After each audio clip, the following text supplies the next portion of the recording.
इतनी मधुर है कि सांप जहर से भरा है, पर बांसुरी की तान सुन के वो भी बिल से निकल करके नाचने लगता है। बोलो हाँ। बांसुरी इतना मधुर बोलती है कि भगवान भी उसके दीवाने हो गए। जो बहुत अच्छा बोलता है ना, भगवान उसे अपने पास रखते हैं। इसलिए कहता हूं, अच्छा बोला करो। आप कैसा बोलते हैं, खट्टा के मीठा? क्यों मैया, क्या बोलती तू? खट्टा बोलती के मीठा? आप कैसा बोलते हैं, खट्टा के मीठा, कि तीखा, कि कड़वा, तीता? कैसा बोलते हैं, कैसे बोलते हैं? मैया मोबाइल से पूछ रही हो हैं? कैसा बोलते हैं आप लोग मैया हैं? बोला कैसे जाए? कड़वा ना बोला जाए, मीठा बोला जाए। वाणी ऐसी बोलिए मन का आपा खोए, और को शीतल करे और आपा हूं शीतल। शब्दों में बड़ी जान होती है। बताओ, रिश्ते बनते कहां से हैं? बोलो जोर से। रिश्ते बनते हैं शब्दों से, और टूटते कहां से हैं? गलत शब्द बोल दो, खत्म रिश्ता। सही शब्द बोलो, बन गया रिश्ता। शब्दों में बड़ी जान होती है। अच्छा बताओ, शब्दों में जान होती है कि नहीं? शब्दों में इतनी जान होती है कि कई बार शब्द जान ले भी लेते हैं, और मरते हुए को जान दे भी देते हैं। शब्दों में बड़ी जान होती है। इन्हीं से आरती अरदास और अजान होती है। ये ही समुंदर के वह मोती हैं, जिससे इंसानों की इंसानों को पहचान होती है। शब्दों को संभाल कर बोलिए, शब्द संभाल के बोलिए। शब्द के हाथ न पाओ, शब्द के हाथ पाओ, लेकिन शब्द संभाल के बोलिए। शब्द के हाथ न पाओ। एक शब्द औषधि करे और एक शब्द करे घाव। शब्द घाव भी करते हैं और औषधि भी बनते हैं। भर जाते हैं वो घाव जो बनते हैं गोली से, पर वो घाव नहीं भरते जो बनते हैं कड़वी। इसलिए मेरी माँ, कई बार आप ऐसा शब्द बोल देती हो कि बड़ा दुख होता है। आपका पति रो पड़ता है कि मेरी पत्नी ने मेरे लिए ऐसा बोल दिया। पत्नी रो पड़ती है कि मेरे पति ने मेरे लिए ऐसा बोल दिया। क्यों मेरी माँ? सास ऐसा बोल जाती है कि बहू को बड़ा बुरा लगता, बहू ऐसा बोल जाती है कि सास को बड़ा। इसलिए कहता हूं, ये मुंह जो है ना, इसे समझ करके संभल करके खोला करो। बोलने के पहले जरा विचार करो कि जो बोल रहे हो वो सही है या। विचार करना चाहिए, करना चाहिए कि नहीं? शब्द कैसे बोलो, कड़वे के मीठे? कैसे? जोर से।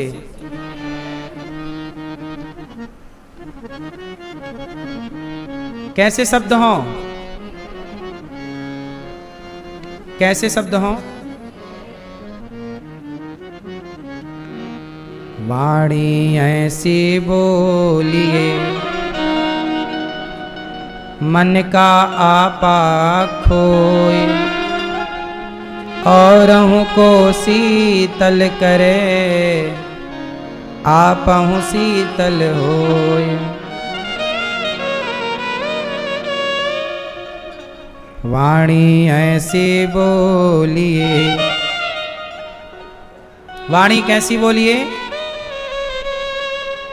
वाणी ऐसी बोलिए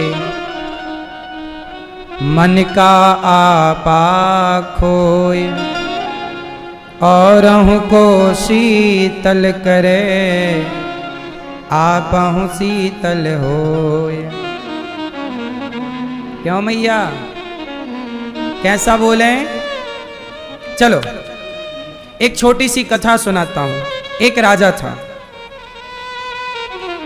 राजा सभा लगाए दरबार बाहर, सर्दियों का मौसम था, खुले मैदान में राजा की सभा लगी, मंत्री संतरी, और मैं तो हार गया।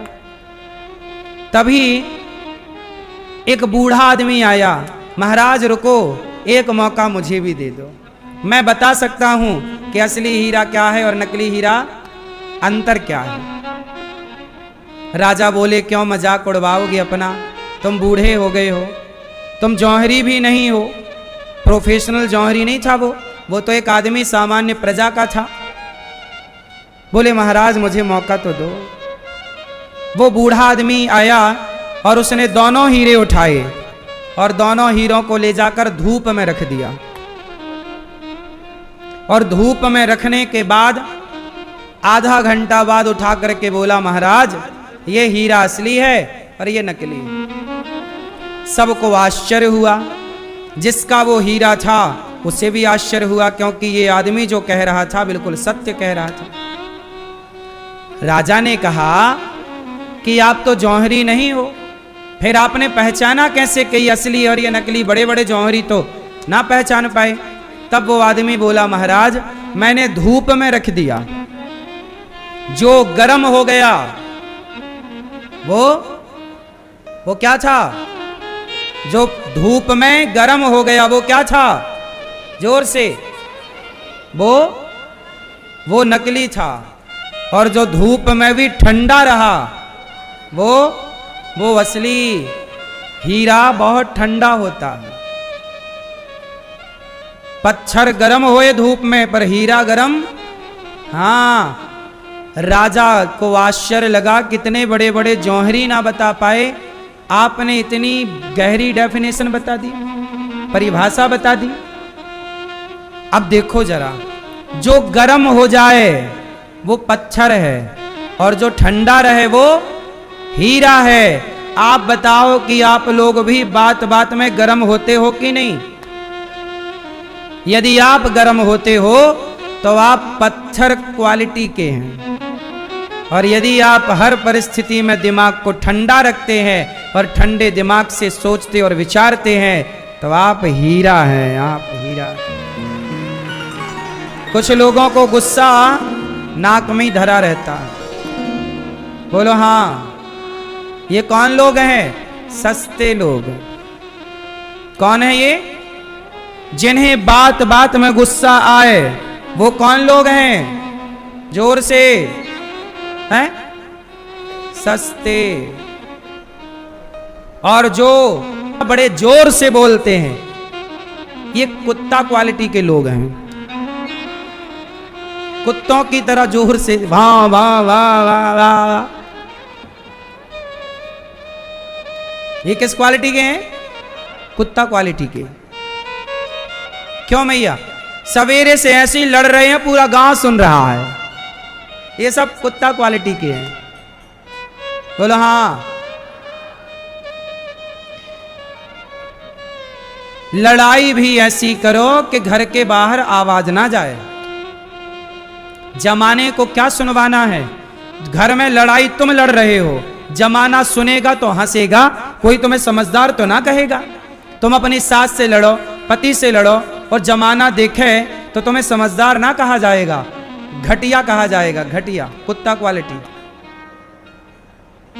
बोलो हाँ। क्यों भैया? मैया कहाँ चली? लड़ाई करने? लड़ना मत।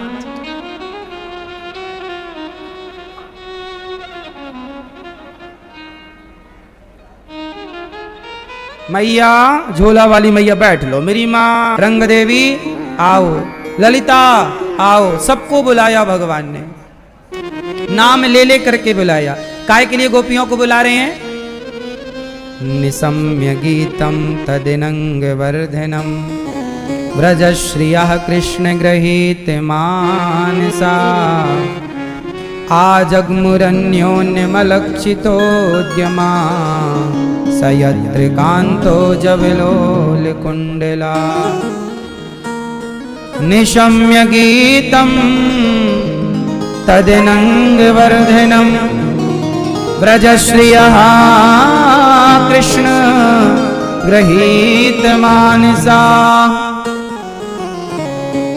आज भगवान ने यमुना के तट पर जब गोपियों को बांसुरी से बुलाया, राधा ललिता गोपियां दौड़ पड़ी, मेरे कृष्ण ने मुझे याद किया। देखो, जब भक्त भगवान को याद करे तो उसका नाम होता है भक्ति, पर जब भगवान भक्त को याद करने लग जाएं, वो भक्ति की पराकाष्ठा है, परिपक्वता है। आज किसने याद किया? आज गोपियों ने भगवान को याद नहीं किया, आज भक्त ने भगवान को याद नहीं किया, आज भगवान ने भक्त को याद किया। भक्ति ऐसी करो, भक्ति ऐसी करो, भक्ति ऐसी करो कि भक्त को याद ना करना पड़े, भगवान स्वयं याद करें।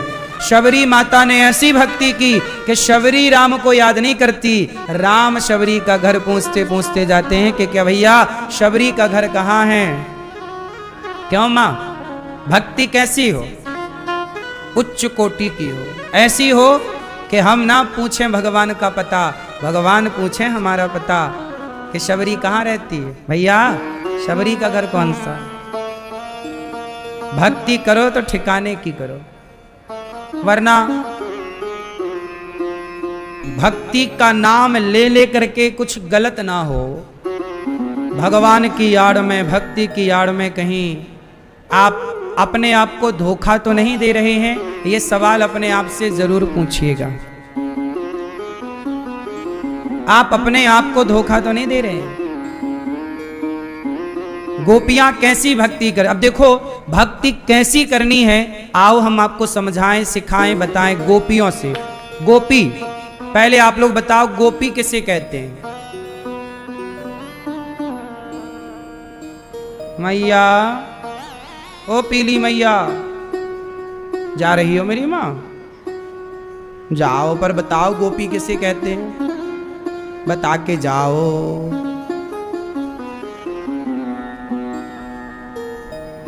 नहीं बताओगी? अच्छा जाओ, टाटा। गोपी किसे कहते हैं? ए मैया, आप बताओ पीली मैया, गोपी किसे कहते हैं? नहीं? कौन बताएगा? हाँ मैया खड़ी हो गई, बताओ मैया गोपी किसे कहते हैं? चश्मा वाली मैया किसे कहते हैं बताओ? झोला वाली मैया गोपी किसे कहते हैं बताओ? नहीं बताओगे? कौन बताएगा? हाँ बताओ, बैठे बैठे। हाँ, गो मतलब होता है इंद्रियां। गोपी में जो गो शब्द है, गो मतलब क्या? गोपी। गो मतलब होता है इंद्रियां। गो मतलब इंद्रियां, जो अपने भीतर की इंद्रियां क्या है? आंख क्या है? ये आंख देखना चाहती है, इंद्रिय है ये। 10 इंद्रिय होती है, 5 ज्ञान 5 कर्म, ज्ञान इंद्रिय कर्म इंद्रिय।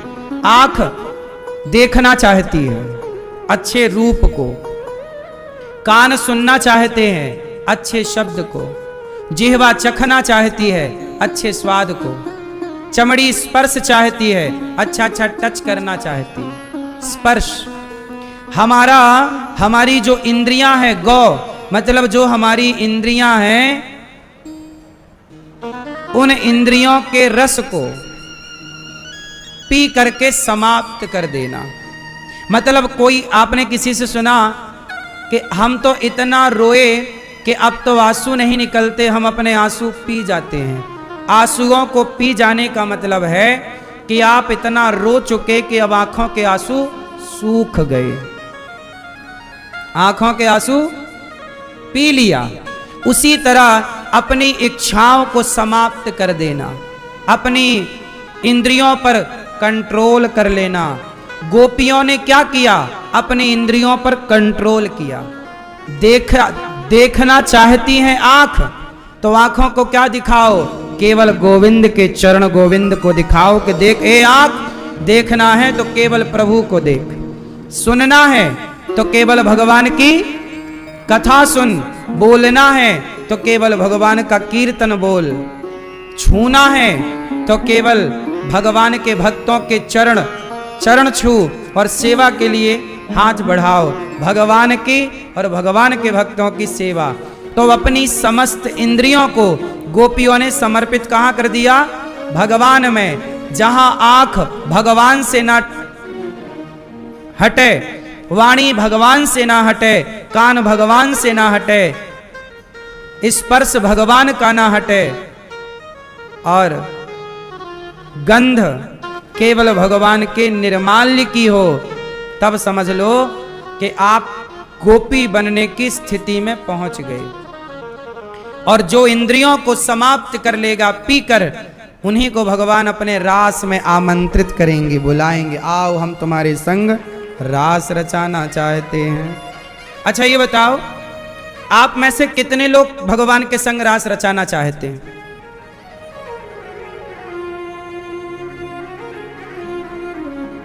रास रचाना है किसके साथ हैं? भगवान के साथ। क्या होगा रास में? मैया आप हाथ उठाइयो, बताओ क्या होगा? क्या करोगी रास में जाके? हैं? क्या करोगी? खुश होएंगे? खुश तो अभी भी, अभी कौन सा दुखी हो? हैं? आप चलोगी रास में मैया? क्या करोगी वहां? हैं? भगवान पे खो जाऊंगी। अभी नहीं खो सकती हो?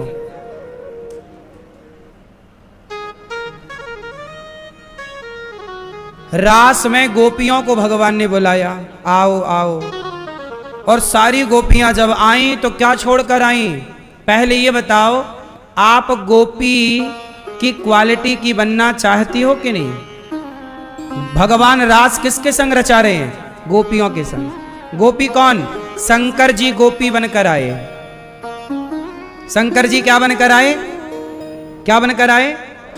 क्यों मैया? शंकर जी क्या बनकर आए? हाँ, मतलब रास किनके साथ रचाया गया? शंकर जी जैसी कोटि और क्वालिटी के लोगों के साथ रास रचाया गया। शंकर जी भी क्या बनकर आए? गोपी। मतलब गोपी किसी स्त्री का नाम नहीं है। गोपी का मतलब स्त्री नहीं, गोपी का मतलब पुरुष नहीं, गोपी मतलब जो भगवान के सिवा और कुछ ना चाहे, उसका नाम गोपी है। जहां कृष्ण के सिवा, प्रभु के सिवा, परमात्मा के सिवा और कोई चाह, वो पर उस स्थिति का नाम, उस समर्पण का नाम, उस भाव का नाम गोपी है। और वो भाव एक गाय में हो जाए तो गाय उस रास में पहुंच जाए। शंकर जी में वो भाव आया तो गोपी बनकर आ गए। और गोपियां कौन है? वेद की ऋचाएं। सारी गोपियां जब आईं तो भगवान ने सबको बुलाया। गोपियां काम छोड़कर दुहंत्यो भी अयो काश्चित दोहम हित्वा समुत्सुका। गोपियां सारा काम छोड़ती हैं भगवान के लिए। अच्छा बताओ, जीवन में क्या जरूरी है, काम कि राम? बोलो, कर्म जरूरी है कि धर्म जरूरी है? क्या क्या जरूरी है? चश्मा वाली मैया, सब चुप रहो मैया, टुप्पी टाप बैठो। ये मैया बताएंगी चश्मा वाली में। कर्म जरूरी है, कर्म बड़ा है कि धर्म बड़ा है? अच्छा आप बताओ, कर्म। आप बताओ चश्मा वाले भैया, क्या बड़ा? धर्म बड़ा। ये पी ले भैया, ये पी ले। ओ भैया, क्या बड़ा, कर्म कि धर्म? क्या बड़ा? पीछे वाली मैया, कौन बड़ा? आप बताओ। हैं? धर्म बड़ा। मैया, लाल मैया बताओ, कौन बड़ा, कर्म बड़ा कि धर्म बड़ा? हैं? गोपियां देखो, हम जो भी कर्म करते हैं वो कर्म किसको पाने के लिए करते हैं? आप तुलसी चढ़ा रहे हो, पुष्प चढ़ा रहे हो, भगवान को जल चढ़ा रहे हो, आंख बंद करके ध्यान लगा रहे हो, ये सारे कर्म ही तो हैं। भगवान पर तुलसी चढ़ाना कर्म, पुष्प चढ़ाना कर्म, नहलाना कर्म, कपड़े पहनाना कर्म, भोग लगाना कर्म, ये सारे कर्म किसके लिए हैं? भगवान को पाने के लिए। तो सारा कर्म किसे पाना चाहता है? हैं? धर्म को। राम कौन है? कृष्ण कौन है? अरे कृष्ण ही धर्म है, राम ही धर्म है। रामो विग्रहवान धर्म, राम ही धर्म है।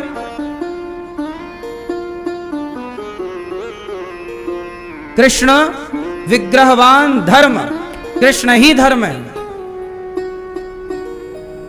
कृष्ण से बड़ा, राम से बड़ा धर्म कौन होगा? परंतु उस धर्म, उस परमात्मा तक पहुंचने के लिए कर्म का सहयोग लेना पड़ेगा। जैसे माला जपना कर्म है, लेकिन इस माला जपने का फल तो भगवान ही है। आप वृंदावन आए तो ट्रेन में आए होंगे, गाड़ी में आए होंगे, कर्म किया गाड़ी में बैठने का, चलाने का, ट्रेन टिकट कटाने का, आए होटल ली होगी, कमरा लिया होगा, रहे, ये सारा कर्म किया आपने।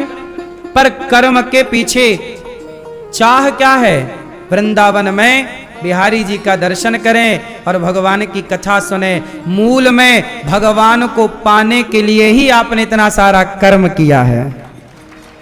घर से यहां तक आने में जो भी कर्म हुआ, आपका जो भी पैसा खर्च हुआ, ट्रेन में आए तो टिकट का खर्चा हुआ होगा, कुछ चाट पकौड़ी भी रास्ते में पेट भरने खाई होगी, लेकिन ये सब कुछ किसके लिए था? मूल में आपका लक्ष्य क्या था? कि वृंदावन जाना है, कि भगवान का दर्शन करना है। जब मूल में आपका दर्शन करना है भगवान का, तो रास्ते में चाट पकौड़ी भी यदि आपने खाई तो वह भी एक भक्ति का हिस्सा है कि ईश्वर के लिए आपने टिकट कटाया, पैसा खर्च किया, चले। तो मूल में जितना कर्म हुआ वो कर्म किसके लिए हुआ? अच्छा, अब इसे जरा दूसरे एंगल से समझो। एक लड़का पैसा लेकर जा रहा है, साइकिल से जा रहा है, मोटरसाइकिल से जा रहा है और जा रहा है शराब खरीदने, तो वो भी कर्म कर रहा है। भाई साइकिल चला रहा है तो कर्म हो रहा है, जाएगा, पहुंचेगा, समय भी लगेगा, पैसा भी देगा, भाई साहब जरा एक बोतल देना, तो बोतल भी खरीदेगा। पर वो सारा कर्म किसके लिए हो रहा है? शराब के लिए। और आप लोगों का कर्म किसके लिए हुआ? भगवान के लिए। अब बताओ कि कर्म सब कर रहे हैं, शराबी भी कर्म कर रहा है। अब कोई 500 रुपए लेकर जाए और 500 रुपए लेके जाए बाजार, और बाजार में 500 रुपया देखो चला, चलना कर्म, गाड़ी से गया कर्म हुआ, दुकान भाई साहब जरा 1 किलो मुर्गा अपने पैसे से खरीदा, तो पैसा खर्च किसके लिए किया? मुर्गे के लिए, मांस के लिए। फिर वो क्या करेगा? तुलसी भरोसे राम के, तुलसी भरोसे राम के, निर्भय होके सोए, अनहोनी होनी नहीं और होनी हो सो होए। तुलसी भरोसे राम के, निर्भय होके सोए, विंदास सो, विंदास जियो, निर्भय होके, निश्चिंत। आज निश्चिंत कौन है? निर्भय कौन है? जैसे भगवान पर पूरा सिस्टम भरोसे पर टिका। गिरिराज जी को स्थापित किया। अब इंद्र आए, क्षमा मांगकर चले गए। भगवान ने इंद्र को क्षमा भी कर दिया। इसके बाद भगवान ने एक लीला की। कौन सी लीला की? आज भगवान के पिता को वरुण देवता ले गए, बाद में भगवान लौटा करके लाए। सारे ब्रजवासियों को बैकुंठ का दर्शन कराया और सब ब्रजवासियों ने बैकुंठ को देखते हुए कहा कि जो सुख हमें वृंदावन में मिला वो बैकुंठ में नहीं है। आप लोग अभी कहाँ बैठे हैं? जोर से। आप लोग अभी कहाँ बैठे हैं? आप लोग अभी बैकुंठ में बैठे हैं। वृंदावन भगवान का बैकुंठ है, यही बैकुंठ। ये वृंदावन किसी बैकुंठ से कम है? बैकुंठ किसे कहते हैं? जहां कोई कुंठा ना हो, मतलब जहां कोई कामना ना हो, इच्छा ना हो। बैकुंठ में जाके व्यक्ति क्या हो जाता है?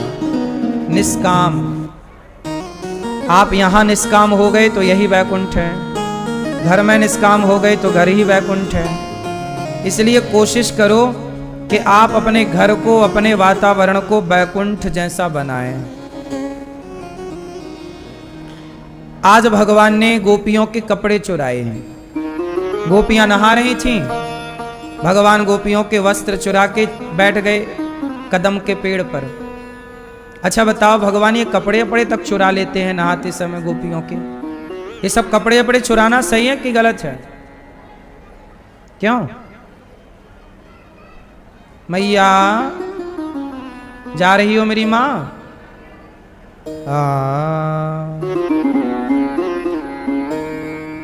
सुनो मैया, कपड़े चुराना सही है कि गलत है? क्यों मैया, क्या बोलती तू? है सही है? भगवान ने गोपियों के क्या चुराए? वस्त्र, चीर, हरण, लीला। कपड़े क्यों चुराए? क्योंकि भगवान ही चीर चुराते हैं। कपड़ा, बताओ कपड़ा किसे कहते हैं? वासांसि जीर्णानि यथा विहाय। गीता में लिखा है कि हमारा शरीर भी कपड़ा है। आत्मा पुराना कपड़ा छोड़ करके नया कपड़ा धारण करती है, अर्थात पुराना शरीर त्याग करके नया शरीर। तो हमारा शरीर भी एक कपड़ा है गीता की दृष्टि से, भगवत गीता। बोलो हाँ। तो ये शरीर भी एक चीर है। शरीर भी क्या है? चीर है। भगवान ने क्या चुराया? चीर चुराया। भगवान ही चीर चुरा सकते हैं, और कौन चुरा सकता है?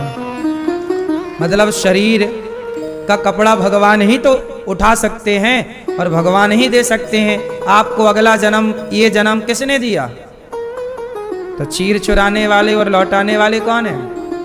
भगवान। भगवान ही आपको ये शरीर देते हैं। कुत्ते को कुत्ते का शरीर किसने दिया? बोलो। कुत्ते को कुत्ते का शरीर किसने दिया? गधे को गधे का। तो सबको चीर कौन देता है? फिर चुराता कौन है?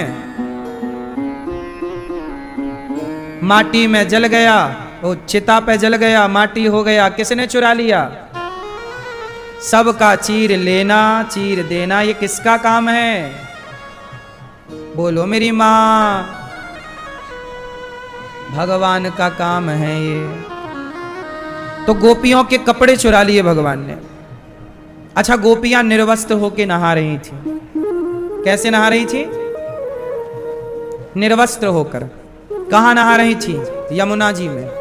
अब पब्लिक प्लेस में आप निर्वस्त्र होकर नहाएं तो क्या ये सही है? लोग कहते हैं कृष्ण ने कपड़े चुराए, बड़ा गलत किया। तो गोपियां निर्वस्त्र होके नहा रही थी, क्या वो सही था?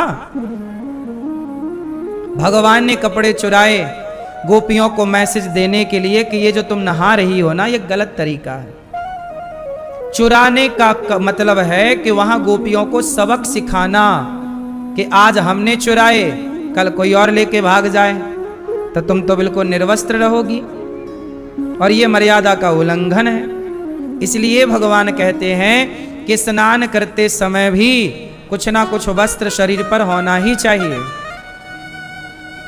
निर्वस्त्र होकर स्नान नहीं करना चाहिए।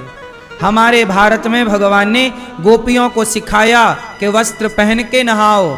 तब से गोपियां और पुरुष स्त्रियां सब नहाते समय भी लोग वस्त्र पहनते हैं।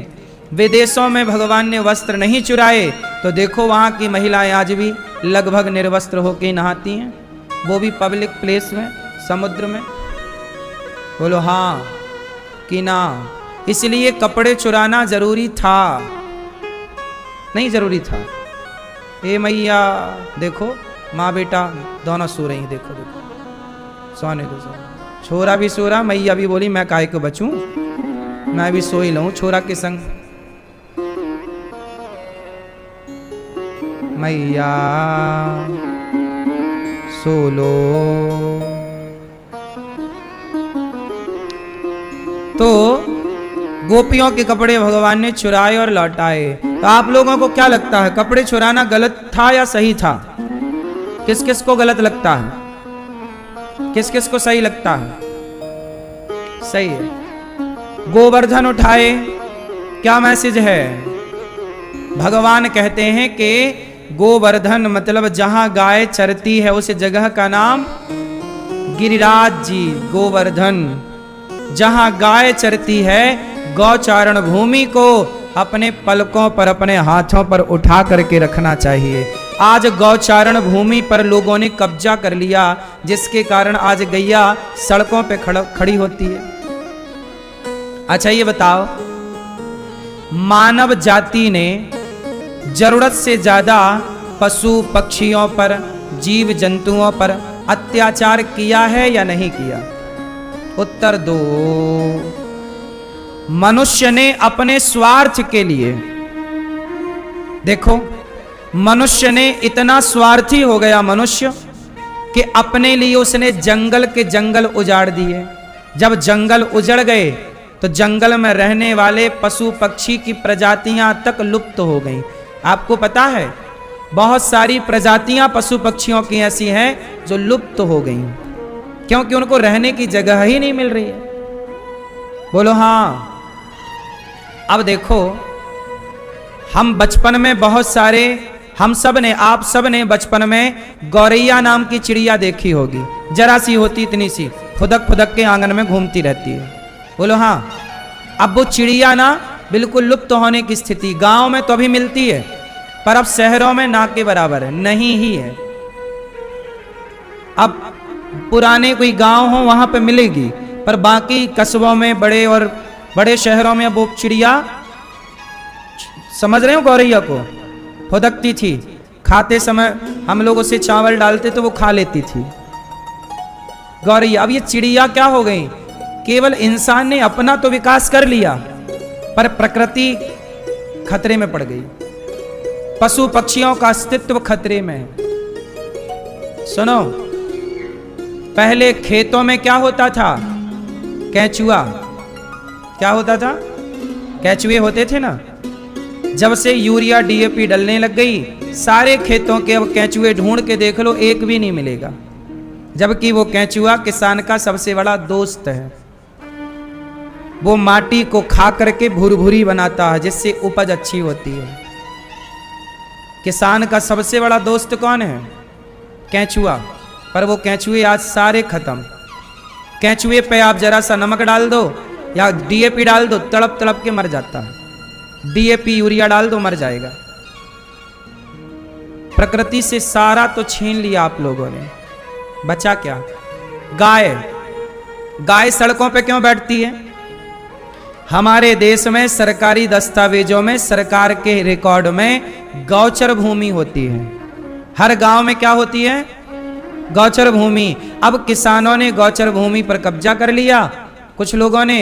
अब गाय की भूमि खत्म, कहां गाय बैठे, कहां गाय चरे? तो गाय सड़क पर खड़ी होने को मजबूर है।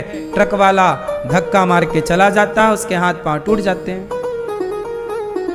भाई जीव जंतु जाए तो जाए कहां? पशु पक्षी जाए तो जाए कहां?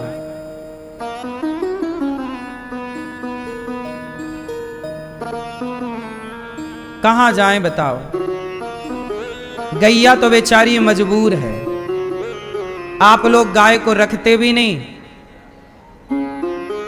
दरवाजे में आती है तो कुछ लोग डंडा मार के भगा देते हैं। बेचारी कूड़ा करकट खाती रहती है।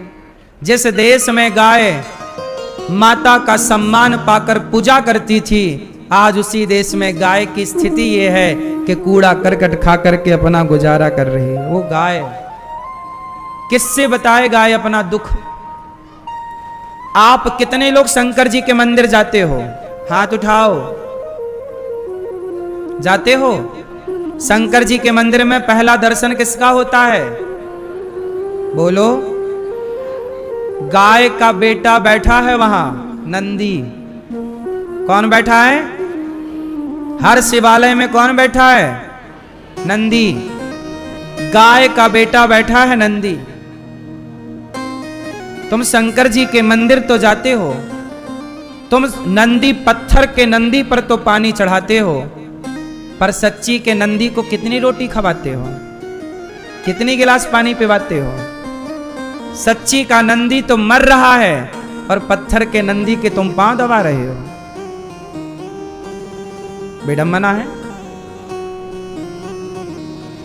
जिस देश में, हमारे भारत में, जिस संस्कृति में नंदी की पूजा की जाती हो, शिवालय जाओगे तो नंदी महाराज का प्रथम दर्शन होता, फिर दूसरा दर्शन शंकर जी का होता। बोलो हाँ। जिस देश में भगवान से पहले नंदी का दर्शन करने का विधान है, आज वो नंदी महाराज कूड़ा करकट खा के मर रहा है। कौन उसकी पुकार सुनने को तैयार है? कौन उसकी तरफ देखने को तैयार है? आदमी इतना स्वार्थ में अंधा हो गया कि अब उसे कुछ दिखता ही नहीं। पहली रोटी गाय की अब कितने घरों से निकल रही है? आजकल तो लोग गाय की रोटी भी खा गए, अब तो कुछ नहीं निकल रहा है। पूजा का मतलब क्या है? शंकर जी के मंदिर भले मत जाओ, पर गौ वंश की सेवा करो, गौ माता की, नंदी की सेवा करो। अपने आप भगवान शंकर प्रसन्न होंगे।